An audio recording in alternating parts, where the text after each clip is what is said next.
सकाल उठिकी चलि माछ मार्केट देखुन तो ये केते फ्रेश फ्रेश जीवंता माछ गुड़े छोट छोट बोलुँच माछ धरिकी फर्स्ट पलि आसली ब्रेकफास्ट रे आज मुढ़ी झालमुढ़ी मोर तो भाई फेवरेट मुढ़ी ग्रेवी हो कि झालमुढ़ी ऑल टाइम फेवरेट मुढ़ी मोर तापर बसीगली काम आज तो मस्त वाला प्रॉफिट मिलगला माछ को खाली भाजिकी तरकारी एमती नॉर्मल खाई पूरा बोरिंग हो तो आज गोटे माछर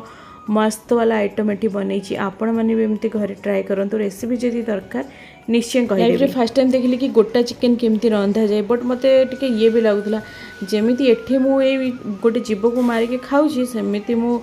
जो स्वर्गर तो मोर ना ना नर्करी जी नर्करी भी मत एमती ही खाइबे एठी गोटा चिकेन बन भी गला मु फास्ट टाइम यार टेस्ट करी टेस्ट बढ़िया थिला भल थिला टेस्ट तो भल थिला बट मनरे गोटे गिल्टी सब थाए कि नॉनवेज खाइले कि गोटे जीव को मारिकी मु खाऊची एते गरम होची कूलर बिना भाई आ रही हेलानी तो फाइनाली आमे गोटे कूलर आनिलु।